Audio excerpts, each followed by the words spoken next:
It is a story of a princess, Princess Anisa, Gimbiya Anisa. Zan nemi mai martaba bayan aure na da gimbiyata sai a bani kai ka zama bawa mai yi wa matata hidima.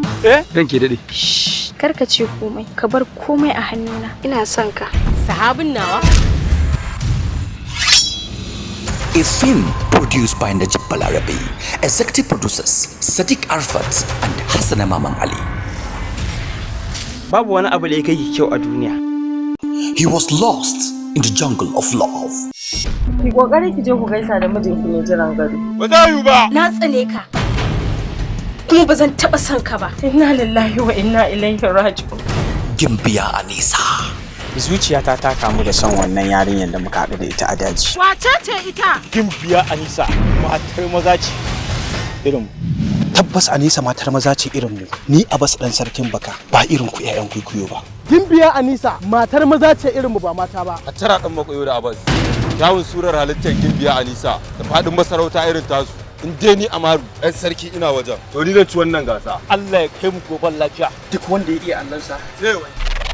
She was heartbroken in search for the righteous hero. Ki mun wata alfarma mana. Wace alfarma sahibi? Ina so ki bani dama in bare miki raken hannun naki saboda ki jira nishin sa. Inda wannan ce alfarma ba ta karbu ba.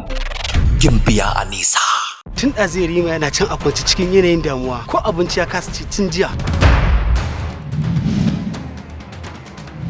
Ka matsa min na wuce. Sai kin ce kina so na. Joy, conflict, sympathy. Waye shi? Sahabi. Sahabi? Dalla ta shike fita. Wannan shine abin da nake gudu. A je maza a kawo min shi nan duk inda yake. Try your best and leave the rest to the Almighty. Yana bawa dan me za a bashi takobi in ba dan ya danga kula da ita ba. Dan ba za ka iya wannan aikin da na sa ka yi min ba. Ka gaya min. Duk wata hanya da na sani mai bullewa na bi ta domin in gano wanda yake ko kuma waɗanda suke da hannu akan wannan hari da aka kama amma ban gano ba. Wai suwa ita wa? Gimbiya Anisa. Yanzu na canza nawa, na koma goruba. Koma dai me zaka koma dai ni zan ci ne. Wala ce.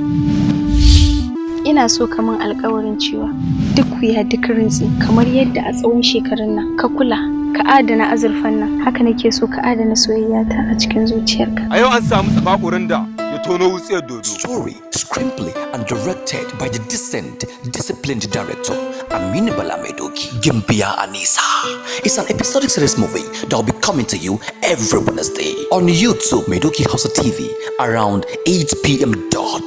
You please subscribe after watching Gimbiya Anisa.